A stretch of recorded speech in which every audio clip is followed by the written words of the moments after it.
Good afternoon, ladies and gentlemen. My name is John Lenchowski. I'm president of the Institute. I'd like to welcome you all here. We are now 26 years old, offering 5 different master's degree programs, 18 graduate certificates, as well as a number of different special programs like our new cyber intelligence initiative. We specialize in teaching the different arts of statecraft, the instruments of national power, how they are integrated into national strategy. And we do this on the basis of a foundation of the study of political philosophy, very specifically American political philosophy, as well as Western Greco-Roman Judeo-Christian moral philosophy and applied ethics. A lot of our foundational work in philosophy is there because it's important, first of all, I believe, for those who represent this country abroad and who defend it, they should know what kind of a political system they're defending. But there's been a catastrophic decline in the study of civics in our universities. A recent study discovered that college freshmen know more about civics than college seniors do, and that's because they learned it in high school. It is really an intolerable situation. I believe that when you study the political philosophy of that built the constitutional arrangements of this country and that gave us a culture that has to do with the rule of law, the respect for the dignity of the individual human person, no matter what their background or condition, individual human rights, and all of these things, and the political and economic liberties that we enjoy here, you might actually come to appreciate it and think that it is worth defending. And I happen to believe that that appreciation translates itself into an informed and morally grounded patriotism, which we here consider to be the foundation, the central pillar of the national security policy of this country. Because although the material things are frankly useless unless you have a commitment to doing the mission of the defense of this political order. So this is what we do. And since we teach, by the way, the uses of power, the instruments of power, we want our students and everyone else to use them ethically, responsibly, prudently. And that's why we study moral philosophy and applied ethics. Well, today we are honored to have one of our longest standing professors, Professor Jack Tierney, tell us about his new book, Conceived in Liberty, The American Worldview in Theory and Practice. Before I forget, let me just mention this event is on the record. We're recording it. And so some of our events are off the record, which is why I mention it. Jack is the Walter Kohler Professor of International Politics here at IWP.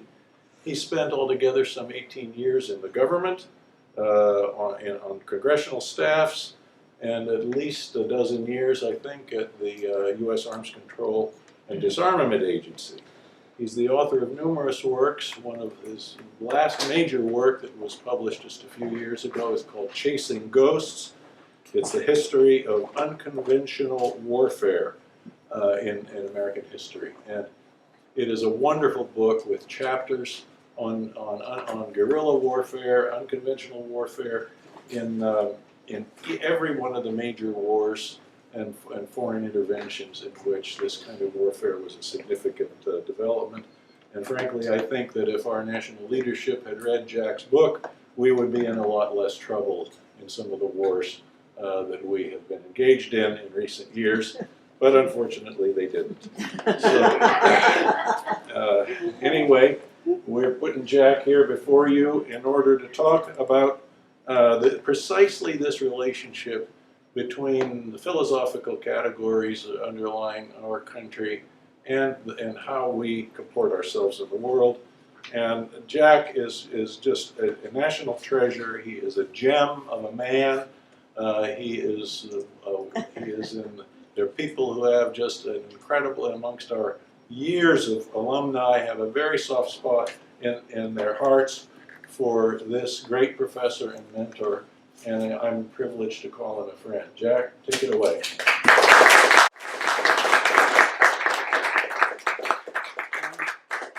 Before you, oh, you're going to stay? Yeah. Oh, I thought you were going to leave. I was going to say something. It doesn't make me nervous at all to have the president and boss sitting in front of me after the lecture. No, before I even give the lecture or whatever, it's not going to be that long either, but it will be to the point. Let me say first of all that the book I have here, Conceived in Liberty, is dedicated to the Institute of World Politics and all its personnel. Please hold your applause to the actors.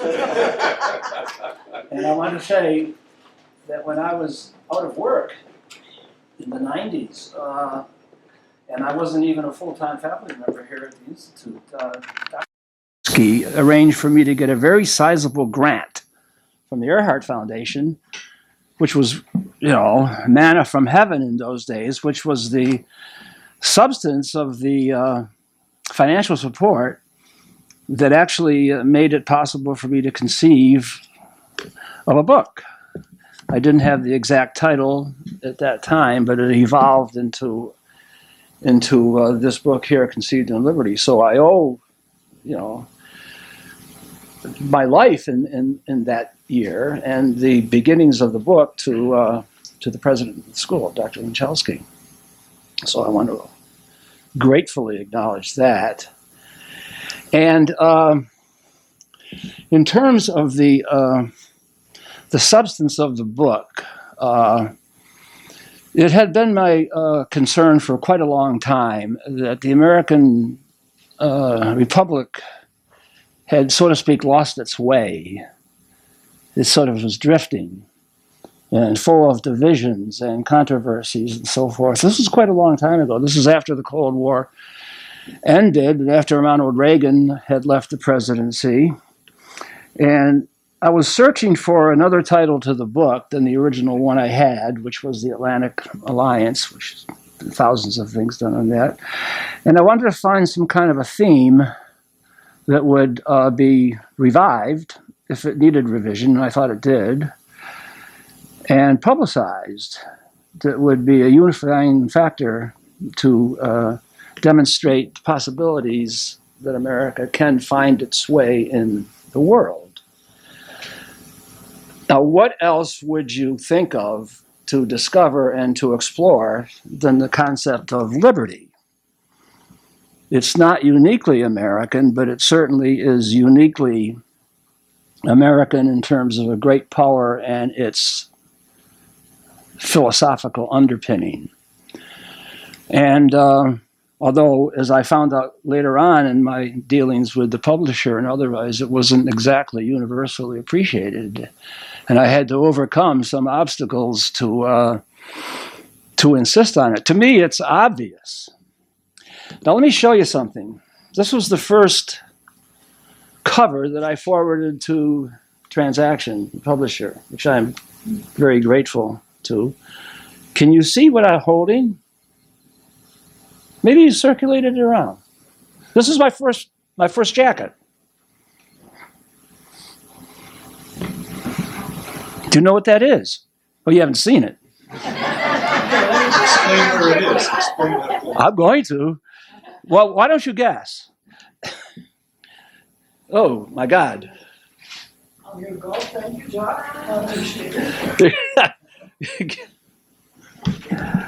I'm circulating the poster on the landing. There's a poster on the landing between the staircase and the staircase. And it's now I got to acknowledge Dr. Hodakevich and his wife from Poland and their new baby. And by the way, I just acknowledged John as the basic funder for the publication, for the book, who got me the money, made it possible. If it wasn't for Marek Hodakevich, I still would not have a publisher. He had an insight with Mary Curtis, who was the widow of Irving Horowitz, a great sociologist in American history, who spoke here several years ago. And Marek arranged for me to send my manuscript up to Transaction in New Jersey, and they accepted it. So my benefactors are here, and I'm nervous as hell. I don't know what to do. Would you mind leaving? No, I'm just kidding. Just leave the room. And that baby is about 4 months old, I think. Actually, almost 7. Yeah. Well, I couldn't tell from here, But I remember she was born in February or March or something like that. March? That's my birthday. Happy birthday. March 1st, in case, you remember next year. And, yes. You can see the cover that I had. You can move it back up here when you're finished. Was a cover of a 1943 wartime poster with the caption, "Americans will always fight for liberty," and with the meeting on the top of a mythical mountain between Washington's blue-coated Continentals and the GIs of 1943. Americans will always fight for liberty.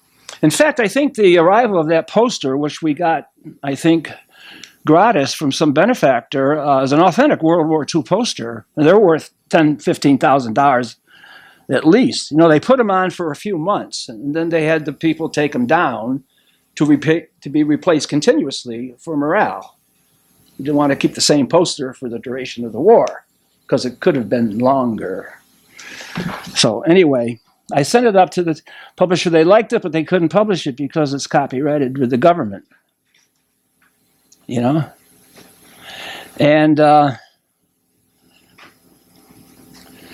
it was unable to be used. I think it was very appropriate. Bill, Jerry. There's another friend of mine. This is Old Home Week. I haven't seen Jerry Campbell in years. I think I'm in my family kitchen, it seems. Thank you. And they just devised their own title, Conceived in Liberty, which I think is a beautiful title. It's a very cosmetic piece. It shows the Statue of Liberty, and in the background is Fort McHenry being bombed by the British in September 23rd or 13th, 1815. So getting back to the nature of the book, and I basically tonight, I'm not going to go through all the 13 or 14 chapters. I'm going to give an overview and the theme. I think that's sufficient. I've got chapters on the geopolitical construct of the feel like Custer. Geopolitical dimensions of the migration westward, the manifest destiny, immigration aspects, which makes America an exceptional people. But the theme, basically, of the book is taken from Lincoln's address in Gettysburg, the new nation conceived in liberty, that is conceived, and everything else afterwards is a product of that. As a matter of fact, one of the points I make in the book is that in the Declaration of Independence, Jefferson got it perfectly harmonious, in order: life, liberty, and the pursuit of happiness. That's the order in which political virtue is measured. First life, and then liberty, and then the pursuit of happiness are all the sociological dimensions that come from the first two, such as equality, prosperity, justice, charity, etc. So don't forget that it can be confused and can be misconstrued that the founders of the Republic conceived it in liberty at a time when very few Americans voted. A very small percentage of them voted. The first 8 presidents of the United States owned slaves. And all other elements of modern and contemporary dimensions of sociology were probably absent from 18th century America. That did not deprive them from making the first great republic revolution based upon the concept of liberty. Liberty can tolerate human frailties. It can tolerate inequality. It can tolerate depression, economic and so forth. So the idea of reviving liberty or offering it as the underpinning of the entire society is the theme of the book. And I called it the American Worldview, although worldview is not a term that is usually associated with American culture. In fact, it's a European term, and it's basically used as a Germanic phrase, which I can't pronounce. Who knows German? I know a little German, but that doesn't take me. I've been there many times, and I just know a little bit. Like, zwei Bier bitte. What is the worldview for in German? Do you? Yeah, but I can't. What is it? Weltanschauung. Weltanschauung. That's associated with old world politics, like raison d'etat in French, the reason of state, and so forth. But I borrowed it to describe the nature of the American approach towards itself in the world. And I use the word worldview. It's not common in the English language. A little show and tell at the beginning. I'm conscious of the time, and there is a reception afterwards. And I'll see you there. I'll be first in line. This is a great book by Donald Nagel, who teaches in Dallas at Dallas Baptist University. It's called Worldview, the history of a concept.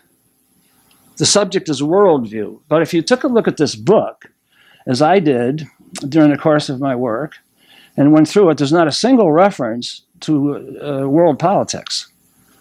There's not a single reference to nation states conducting themselves and so forth. Worldview, in its essence, is a deeply philosophical and theoretical concept, basically defining the nature of man and God. It has to do with Judeo-Christian and other kinds of philosophies and things like that. So when I use worldview in a political sense, and I'm borrowed from the Germanic use of it, but I'm arbitrarily applying it to a culture that really is not used to it. And I call it in theory and practice. Let me see. Go, excuse me for a second while I have to look into the book. XVII.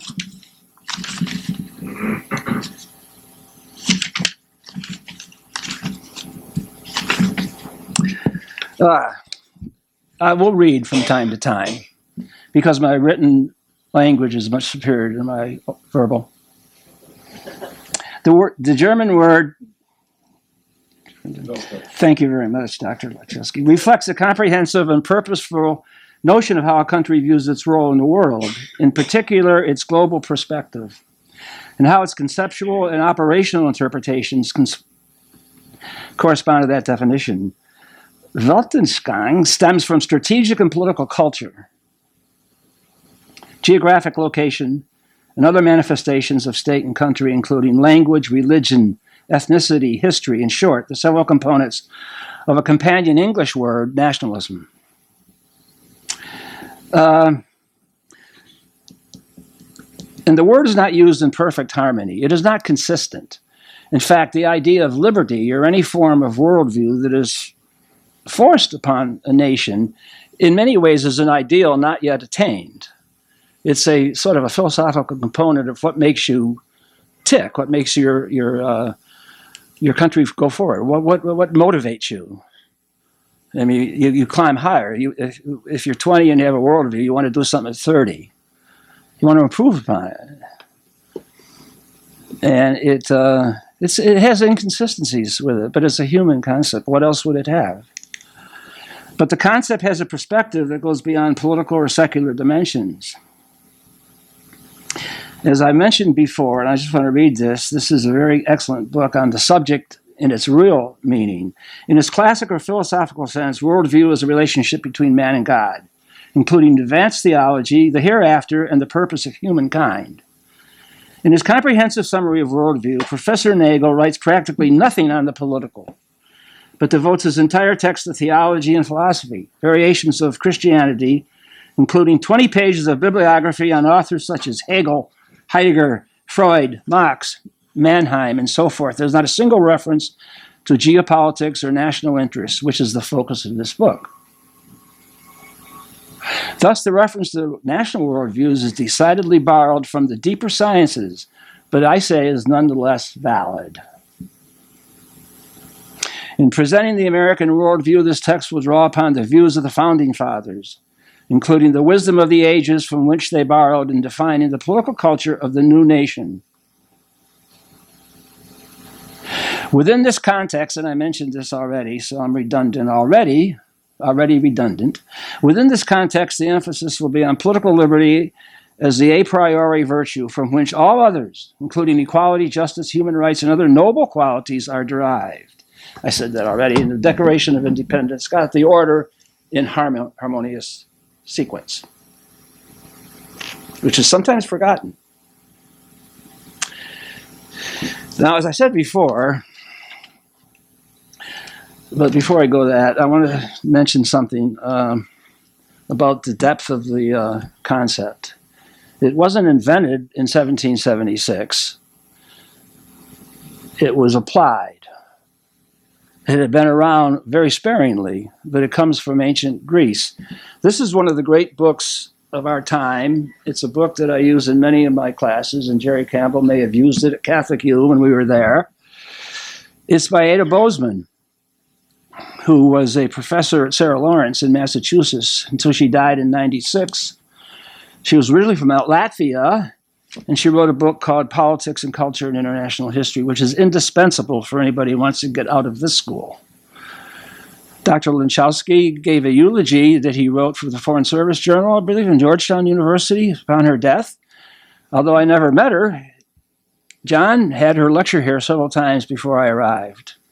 Apparently was I never met her, never laid eyes on her. This is one of the greatest books. And I just want to mention one aspect of it in terms of the context of liberty or freedom. This was given to me by a student in my class 3 days ago. I had forgotten the reference. He said, "This is a good phrase. Why don't you use it?" I said, "Okay." That's his A. Okay. The early Greek thinkers had overcome tradition, fear, and ignorance by studying the natural world. This understanding about the natural world, called know thyself, she writes,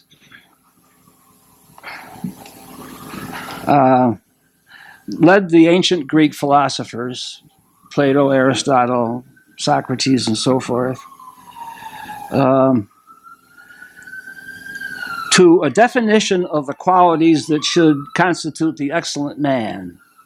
This is very philosophical. This is a book of history and theory. The whole individual, as well as to a formulation of certain norms whose cultivation would help man to the attainment of his ideal form. Furthermore, and this is the heart of what the student was trying to convey to me, since these philosophers had found freedom to be the indispensable condition for the evolution of reason, and since they believed that reason alone could bring knowledge of the true self, they logically regarded freedom as the chief value and interest in human life. Thank you very much, Ada. She died in 96. Freedom to the ancient world in Athens was the indispensable quality of the polis, political life. So that helped me in this presentation, and I think I presented only to acknowledge that the idea comes from antiquity. It was probably far more prevalent in the Greek city-states than it is in 21st century Earth. It certainly is. It's a rare concept. So, to continue on that preface, I want to reflect a bit, because the book itself is a historical chronology. I spend very little time on the present period. I spend very little time on very little time on the current election or anything like that. It's a panorama. It's comprehensive, as I tried to make it comprehensive. But I think if you believe in the concept worldview, it makes it easier to understand if you reflect upon other cultures and how they behaved rather than our own, because we're probably too deeply embedded in the trees to appreciate the forest. Metaphor? Good metaphor? When you think of something that you don't have to have a PhD in history to appreciate that, but when you come to something like you studied in school, the British Empire, you know already what the worldview of the British Empire was. Keep the Channel ports free. That's why they went into World War I, because the Germans threatened the Channel ports. Build up the largest navy world has ever seen, which is what they did over centuries until we took that over after the war. You know, Britain never had a standing army. It's the only country that went into World War I without an army. Yeah. Go to France, but there's no army. You have to go and get it. They did. They eventually used the draft. Why would Britain have a standing army? Where's it going to go? They had the biggest navy and the biggest empire in world history. Secure Gibraltar. Later on in the 19th century, Suez. Hold the empire. That's the worldview. And you know it. I don't have to tell you. What's even easier, when the Bolsheviks took over Russia in 1917, they had a worldview. These are well-published, documented. They announced it. What was the Bolshevik worldview? I don't have to tell you, it was a proletariat of the world according to the Hegelian dynamic.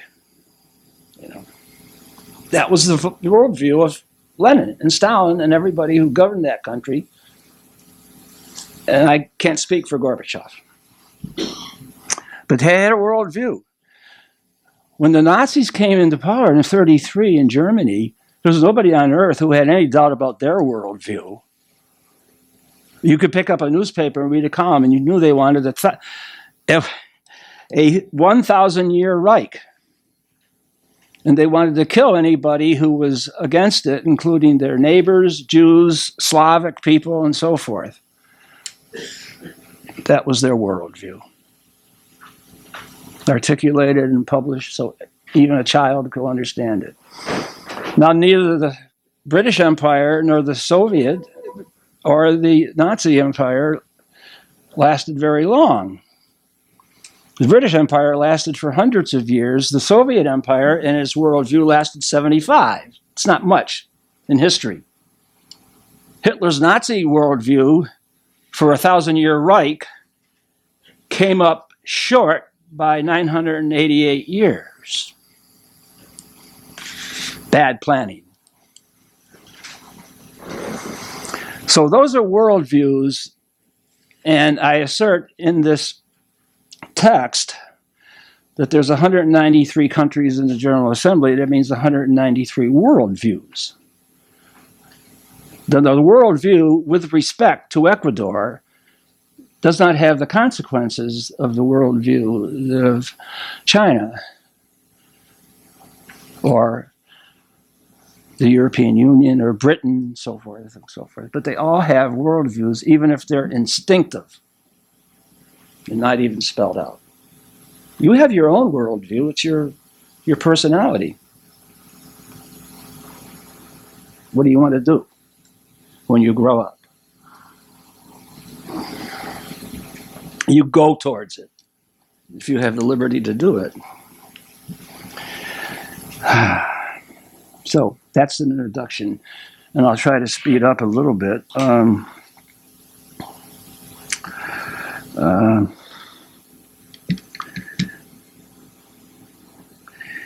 In developing liberty as an assertion, as the American worldview, I originally thought that it was self-evident. That phrase describes it from the original document. We hold these truths to be self-evident.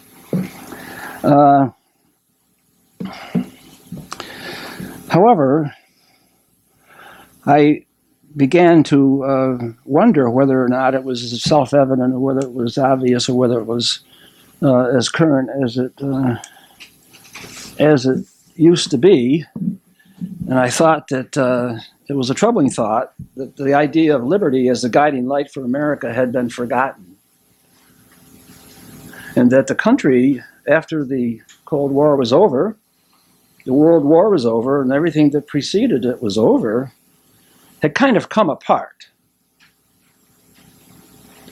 I had this feeling a long time ago, before I even joined the faculty here, and that the divisions inside the country, based on all kinds of ethnic, red, blue, other kinds of definitions, was about ready to fall apart. And it was quite troublesome that the protests and the divisions had overtaken any sense of unity. Now, there'll never be a sense of unity like there was in 1945, not in our lifetime. Even Hollywood was on board to defeat our enemies. Now, they're not even, in some circles of high order, a few blocks away, they're not mentioned by name. Yeah. And the front cover of Time magazine has on it a football player who openly mocks and ridicules our anthem. That's an endorsement. These are minutiae, but they reflect far more deeper causations, which come from within. Now, let me digress for a minute, and I'm really running out of time, but that's all I wanted to do was introduce the subject. I kind of give my class a tease, a question at the beginning of the semester. And I'm trying to make a point. I ask them, throughout history, what's the capital city of the country that has done the most damage to the United States and come the closest to the existential end of the United States of America? London. Moscow. Moscow didn't. It had with 45,000 nuclear weapons. The Cuban Missile Crisis was the closest, and that was ended peacefully. Tokyo, Berlin, no.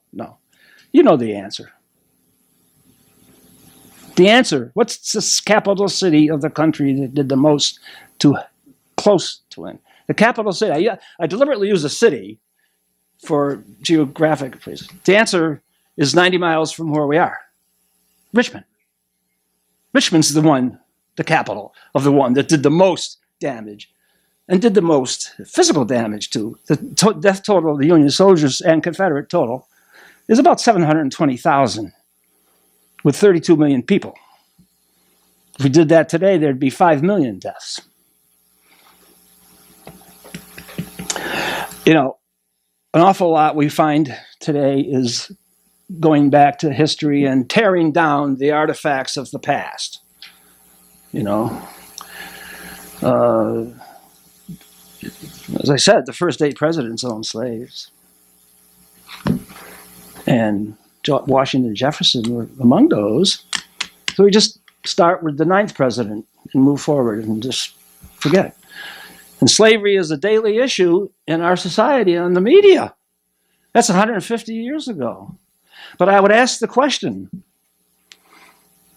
what is the most important fact with slavery in America? What do you emphasize? Its existence? Or the 720,000 soldiers that died to end it.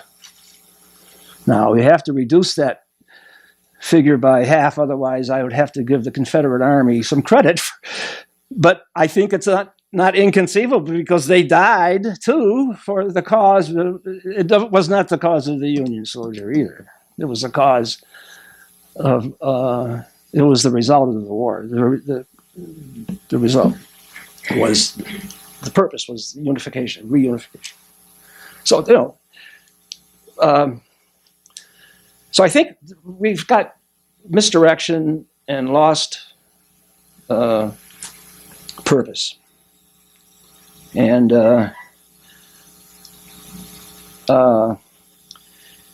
it's not new. I mean, if you can talk about a country that experienced a civil war that almost costed its life. I mean, Lee's army was 2 hours away from Washington, D.C. in 1863 and 62. But it has been met before. Obviously, unity and disunity have gone back and forth in the nation in its past. And therefore, I would have to remain somewhat sanguine, positive, and hopeful today.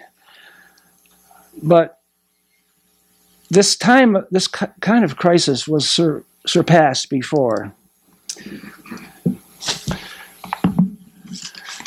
Let me quote, I use a lot of quotations in my book, and I do it for reinforcement. See? I told you.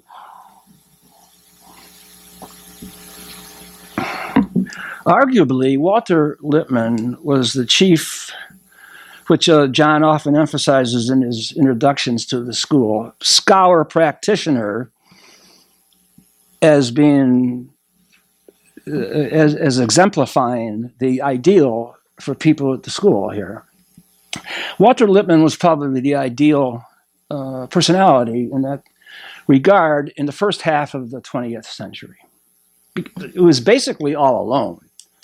For an isolationist country, there was not an intellectual guard that was very far out or very articulate or well known, but Walter Lippmann was. He was with Wilson at Versailles in 1919, and he wrote several books. There weren't that many on international politics in those years, but the best one, I think, was The Shield of the Republic, published in 1943, in the middle of the Second World War.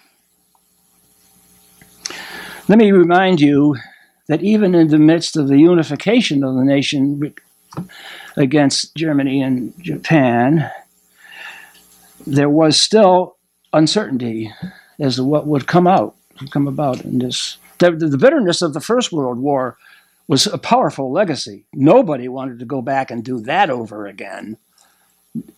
Nobody. I read from this introduction. Confusions and distortions have existed regarding the American purpose throughout history and continue to this day. This is what I'm writing. The spectacle of the raging debate and confusions over the war in Iraq. This probably was written 5 years ago. It's just turn on TV tonight. Only highlights a long and unsettling tradition. One who was vitally concerned about this reality was Walter Lippmann, who spent the first half of the 20th century bringing attention to U.S. foreign policy, described in his most famous book as Shield of the Republic. Observing the record of the American attention span since the end of the Cold War until 9/11,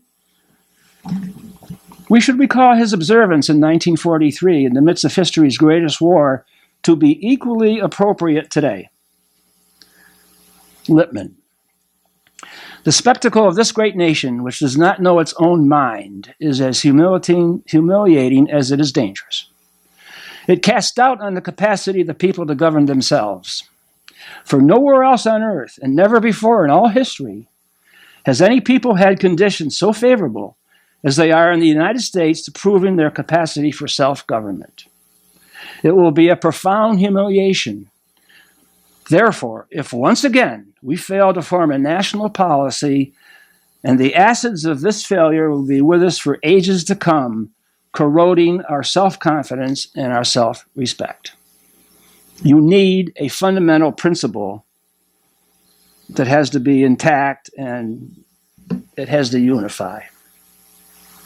And that seems to be on the edge of the cliff. In 1943, Lippmann was assuming a military victory, which came about. Obviously, had grave doubts for the possibility of a secure and just peace based upon a consensus of national will.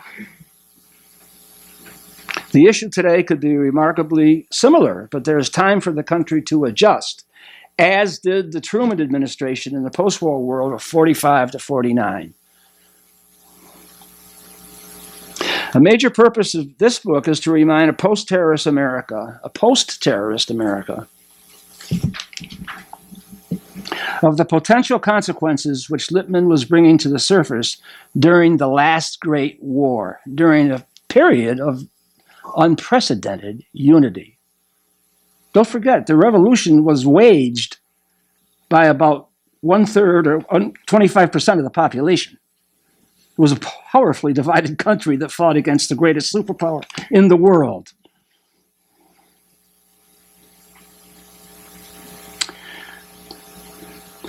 Well, the symbol of this simple but essential truism has been forever captured in a 1943 wartime poster, "Americans will always fight for liberty. Truly, a picture is worth 1,000 words." I remind you of my original title, and if you want to take a look at the original, on your way to the reception, look left. But don't go there.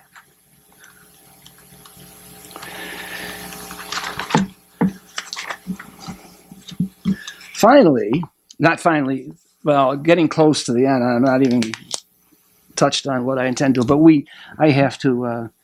I want to give you a taste, a sense of the purpose of the book. Going into it, you may have to buy. 40% off, folks.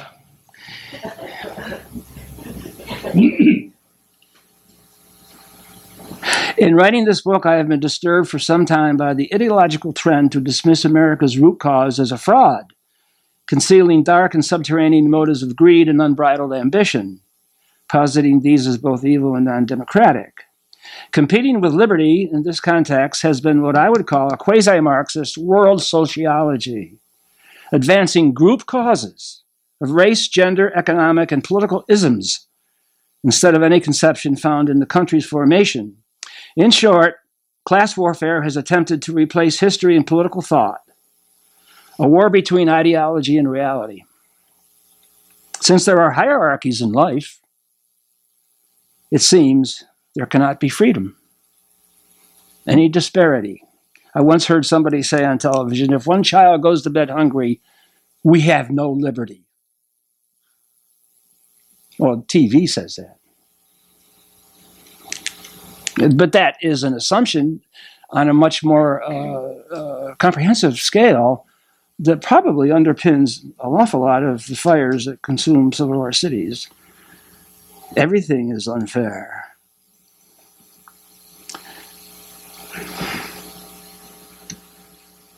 This to me is disturbing. A great nation cannot continue to stand divided for long and still prosper and grow, as Lincoln himself also put it in his 1858 debate with Stephen Douglas, "A house divided against itself cannot stand." The acrimonious conflicts that have dominated the political and cultural American scene in 2015 promise to dissolve the consensus that has glued the nation through centuries of growth, prosperity, and war. Civil strife, fire, and violence are daily fare in the news. This is in the preface. I probably won't get beyond it. The country has survived this in the past, but the spectacle does not paint a rosy picture, and to the rest of the world, America may seem as volatile as the Islamic hatreds it seeks to convert, or probably I should say destroy. Let me quote the great Jesuit theologian John Courtney Murray, who died in 1967, who was the most prominent theologian of his time. And he wrote this about the U.S. I quoted Walter Lippmann in 1943 during the war. This is what John Courtney Murray wrote about the same subject in 1960. What is at stake is America's understanding of itself. Self-understanding is the necessary condition of a sense of self-identity and self-confidence, whether in the case of an individual or in the case of a people. If the American people can no longer base this sense on assumptions of self-evidence, which comes from the Declaration of Independence, it is imperative that they find other more reasoned grounds for their essential affirmation that they are uniquely a people, uniquely a free society. Otherwise, the peril is great. It's 1960. It's before Vietnam. The complete loss of one's identity is, with all propriety of theological definition, hell. In diminished forms, it is insanity. And it would not be well for the American giant to go lumbering about the world today, lost and mad. Turn on the TV tonight. The picture looks familiar. In the pages that follow, I am careful to acknowledge that liberty is a double-edged sword, and that it can be used and abused by honest adherents. Liberty can be used to justify highly aggressive war. The United States has fought wars against practically every country on earth. 2 against Britain, 2 against Germany, Japan, China, Korea, Vietnam, Austria. The list is the world. Liberty can be used as a tool to extend itself. That's Wilsonianism. And it can be used as an expression of isolationism to protect itself, the city on a hill. So liberty is an ideological tool, and policy, which is not the subject of this book, foreign policy is as fickle as the weather. But as long as it's based upon a conception that is shared, even though it can, and obviously has, devolved into isolationists, neoconservatives, Wilsonian interventionists, and so forth. Well, I have to, what do I have to do? I have to finish fairly soon. I have 8 pages of, let's see, information. I am not a philosopher of political theory or any kind like that. I am a historian, and I teach American foreign policy. I think that's where this comes from. And I thought I had a lot of nerve to try to present a proposition based upon a philosophical concept, because I am not a philosopher.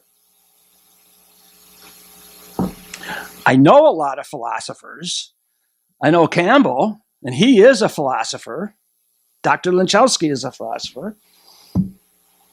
My friend Abe Shulsky took 9 courses at University of Chicago from Leo Strauss. He was my roommate before I got married. I know philosophy, it rubs off, but I'm not one. So how do you present a book on liberty when you really don't know Plato very well? Haven't read a great deal of him. So I didn't know how to present this. And I think I conclude on this. And I'm leaving a lot out. But, it's 40% off. You may see where I can get this here.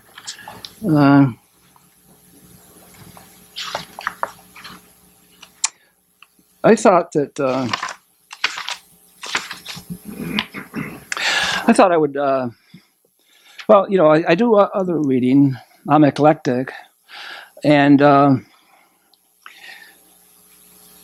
I read at random. I was reading a bestseller last summer. I was trying to conclude the preface and thinking of ways to apologize for presenting a book on a subject that I really have never written on before and never studied in depth. But the point of the entire book is that the ideal of liberty is assumed by the American people from its beginnings without reflection. It's embedded. And so you don't have to be a philosopher. I'm a common man. And I'm presenting the viewpoint from the bottom up rather than the top down. So I was reading a book, it was a bestseller by Daniel Brown. Have you ever read The Boys in the Boat? The Boys in the Boat? Been a bestseller since 2013. It's a story of the University of Washington's rowing team, regatta, 1936. And the troubles they had getting money to finance their team, getting together the proper boats, coaches, and team members. These were farmers from Washington State. And the boys in the Boat is a story of their struggle and how they overcame unbelievable obstacles to win the national championship and go to Berlin in Hitler's Germany and win the gold medal in regatta. They're all deceased now.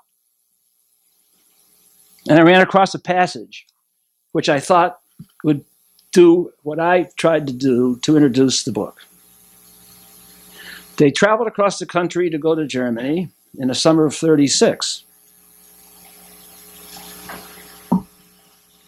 They stopped in New York before sailing.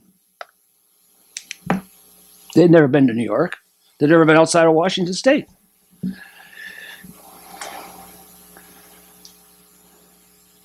As a profound reference to the deep roots of liberty inside the American psyche, I was struck by the thoughts of an obscure American college athlete, Joe Rance, R-A-N-T-Z. This is a bestseller book, probably the #1 bestseller over the years in America. Viewing the Statue of Liberty for the first time in 1936. As chronicled by best-selling author Daniel Brown, Rance was on his way to Berlin and a gold medal for the USA Olympic crew team. Stopping briefly in New York, his thoughts on the meaning of liberty were preserved by Daniel Brown. Quote, for Joe, the moment of epiphany came on the 86th floor of the new Empire State Building. He dropped a nickel and a telescope for a better view of the Brooklyn Bridge, then swept across lower Manhattan and out to the distant Statue of Liberty. In a few days, he would be sailing to a place where, as he understood it, liberty was not a given, where it seemed to be under some kind of assault. The realization that was settling on all the boys settled on Joe. They were now representative of something much larger than themselves, a way of life, a shared set of values. Liberty was perhaps the more fundamental of those values, but the things that held them together, trust of each other, mutual respect, humility, fair play, watching out for one another, those were part also of what America meant to all of them.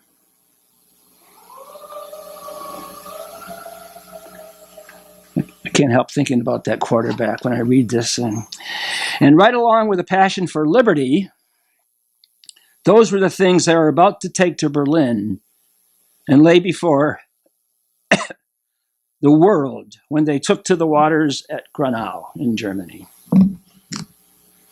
That's how Joe Rance, as defined by author Daniel Brown, instinctively felt. You multiply that by millions. Finally, I want to quote one of the great political scientists of the second half of the 20th century, the late Paul Seabury, who was the great author and co-founder, I think, of the Pumpkin Papers, if I'm not right, which is an annual meeting held in Halloween to celebrate a great defender of liberty in a very troubling time, Whittaker Chambers. Paul Seabury helped found this organization. But in the bicentennial issue of Orbis, he wrote, it was a bicentennial issue on the American purpose in the world. He wrote as follows regarding the place of liberty in the American psyche.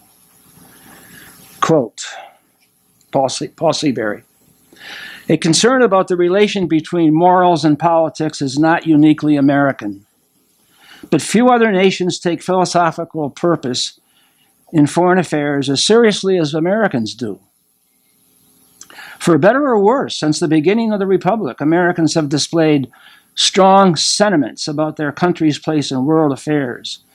Liberty occupies the central thematic place among them, emblazoned on monuments, sung about in anthems, stamped on coinage, and expressed on placards. It still dominates our civic thought and language, 1976. Even as aspiration, the American view extends the hope that freedom may spill over into other lands, and from time to time, this view affects America's international activities in momentous ways. These are just a few expressions on the book. And now the reception. But not yet. Not yet.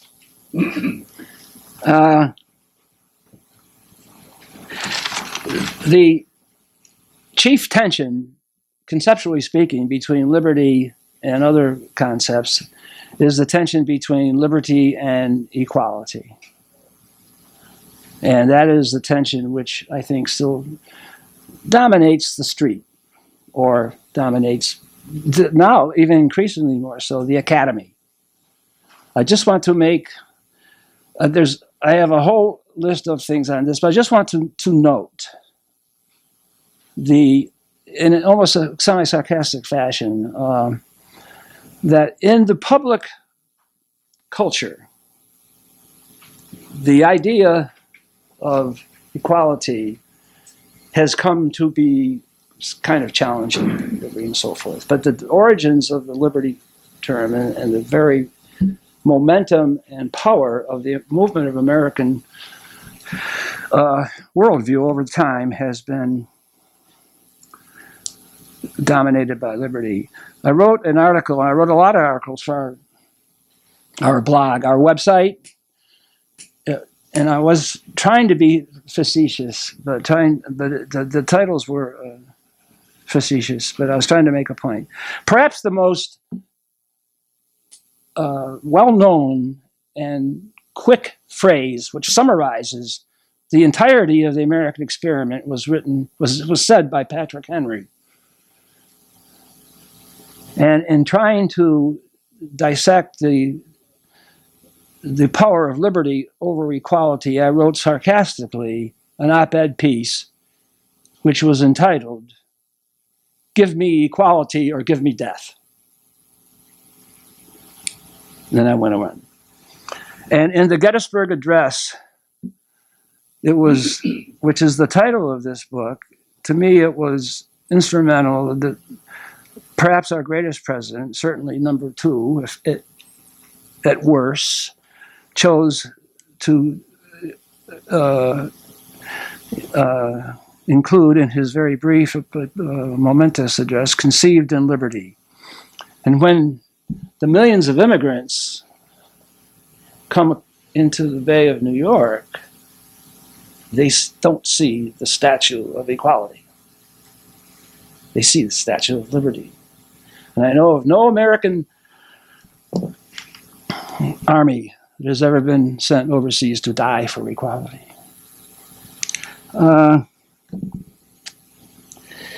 Well,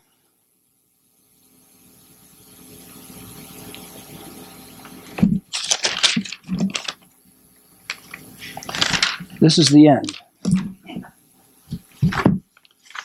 This is the absolute end of me. One of the great expressions of purpose in America's foreign policy, in this case it was wartime policy, was the Why We Fight series that was produced during the Second World War by the great director Frank Capra, born in Sicily. He's a Sicilian.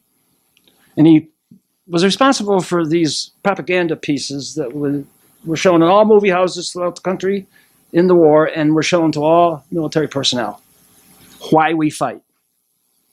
And I quote the introduction section in a very brief paragraph to show very, very briefly and in conclusion the essential nature of why Capra, George Marshall, the commander-in-chief, President Roosevelt, everybody felt was necessary to keep the United States alert and would keep morale high. And in the conclusion to chapter 1 of about 8 chapters, each one about 52 minutes, Frank Capra, in his Why We Fight series, concluded to me, I think, well, thank you, Marek. What? He was not. Well, maybe he was. But anyway, the actual modus operandi, MO, for what? At the end, he concluded, this is what we are fighting. Freedom's oldest enemy, the passion of the few to rule the many. This is propaganda. This is hyperbole. But what's he relying on? This is not just a war. This is a free people's life and death struggle against those who would put them back into slavery. It is us versus them. 2 worlds stand against each other. One must die, one must live. 170 years of freedom decrees our answer.